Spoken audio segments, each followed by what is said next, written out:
Ahora sí, empezamos a grabar. Se graba lo que aparece en mi pantalla. No se graba la parte de la videollamada propiamente, ¿verdad? Salvo que entre en la videollamada, como ahora, por ejemplo. Bueno, entonces me voy al texto de Popper. Ya. Karl Popper nació en Londres, no, perdón. Nació en Viena, Austria. Formaba parte del círculo de Viena, pero no tan asiduo, ¿verdad? En su asistencia a ese grupo. Es más, no estaba de acuerdo con muchos de los principios. Es un filósofo austríaco que se va y se nacionaliza en Inglaterra, por eso que muere en Londres en el año 1994. Estudió filosofía en la Universidad de Viena, ejerció más tarde la docencia en Canterbury 1937 a 1945 y en la London School of Economics de Londres del año 1949 a 1969. Aunque próximo a la filosofía neopositivista del Círculo de Viena, llevó a cabo una importante crítica a algunos de sus principios. Así acusó excesivamente de dogmática a ese grupo y la postura de dividir el conocimiento entre proposiciones científicas y pseudocientíficas, que serían las únicas propiamente significativas y metafísicas. Él vio de otra forma esta cuestión. No estuvo del todo de acuerdo, ¿verdad? Y es más crítico. Sin que fuera necesario negar la eficacia de ciertos discursos. Puede que algunos de los discursos no científicos en algún momento puedan ser científicos. También dirigió críticas hacia el verificacionismo del Círculo de Viena, también al inductivismo del Círculo de Viena. Ahí está. La ciencia se verifica por medio de la falsación y no por medio de la inducción, es lo que es su crítica, ¿verdad? Al inductivismo. Esta es en rigor imposible, pues jamás se podría verificar todos los casos que regiría la ley científica. Incluso se encuentran excepciones de repente. La base del control empírico de la ciencia es la posibilidad de falsar las hipótesis. Este es un texto muy bueno que también se resume eh, en la diapositiva. ¿Vale? Así que voy a entrar en la diapositiva.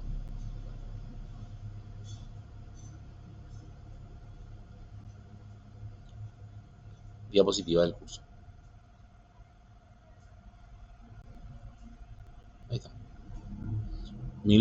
2018 dice. O sea, fue antes de la pandemia y yo hice esta diapositiva. Antes de la pandemia. No es por la pandemia nomás que utilizo esta tecnología. Bien. De lo mismo, para los falsacionistas, la teoría guía la observación.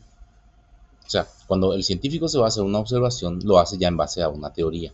No es que se va a observar a ver qué pasa. No, ya sabe lo que va a ocurrir. Y solamente se va a verificar si ocurre. Y si no ocurre, no importa. Y si ocurre, no importa tampoco. Por lo tanto, la presupone, o sea, la teoría presupone la observación. Sin embargo, los inductivistas del Círculo de Viena sostienen que la observación precede a la teoría. Se hacen teorías en base a la observación, dicen los inductivistas, ¿verdad? Y Popper dice que no, siempre hay una teoría previa a la observación. Dice que conciben a las teorías como suposiciones provisionales. Las teorías propiamente son suposiciones provisionales, o sea, son hipótesis. Nunca deja, o sea, de ser hipótesis.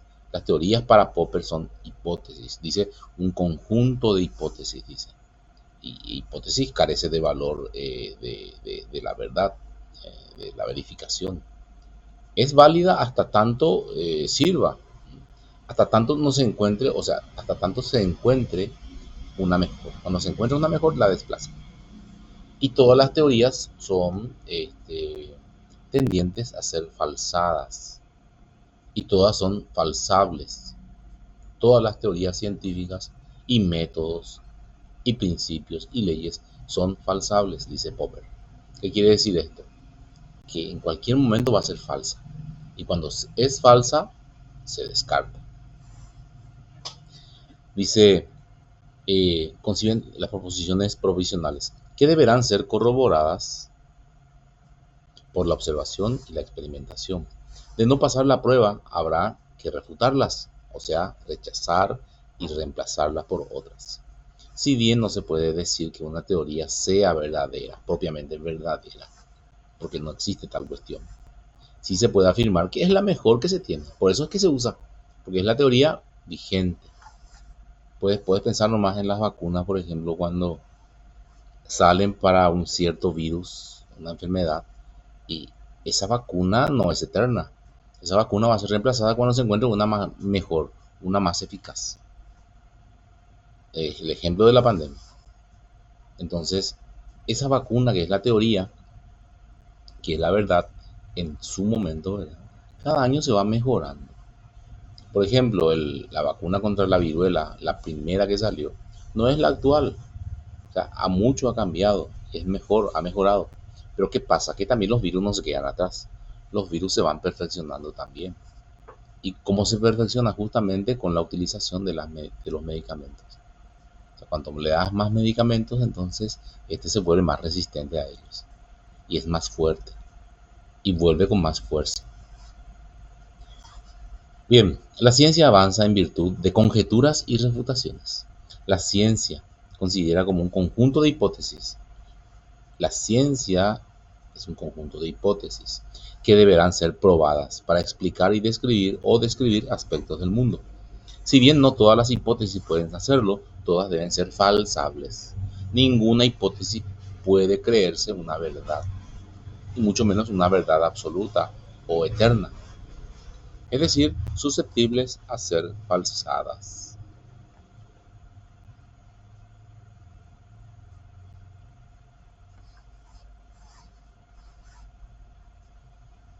No hay que confundir hipótesis falsas con hipótesis falsables. ¿Por qué? Porque las hipótesis falsas no sirven, no pasaron la prueba. Y las hipótesis falsables son todas las que sirven aún. Una hipótesis falsable, si existe un enunciado observacional o un conjunto de ellos, lógicamente posibles que sean incompatibles con ella, es decir, que en un caso de ser verdaderos, falsarían la hipótesis. Ejemplo, si la afirmación de todos los lunes llueve es falsable porque se puede falsar al observar que llueve un lunes. Hay enunciados que no son falsables directamente, como esta que dice o llueve o no llueve, sí o sí, o llueve o no llueve. Esa no es una hipótesis verdadera, porque se jacta de ser absoluta. De hecho, que sin salida, si vos decís llueve o no llueve, quiere decir que uno de los dos. Por ejemplo, o se dice o llueve o no llueve, dado que ningún enunciado observacional lógicamente posible puede refutarlo, es irrefutable, es más, no es una verdad. Para el falsacionista, las hipótesis científicas deben ser falsables, además de informativas, dando cuenta de que el mundo se comporta en ciertas circunstancias y no como posiblemente o lógicamente podría ser. Pero no lo hace. Cuanto más falsable es una teoría, es mejor. Cuanto más falsable es una teoría, es mejor. ¿Por qué? Porque ella misma se da cuenta de que tiene limitaciones. Y cuando llegue la teoría superior, va a ser desplazada. No nos casemos con las teorías en la ciencia.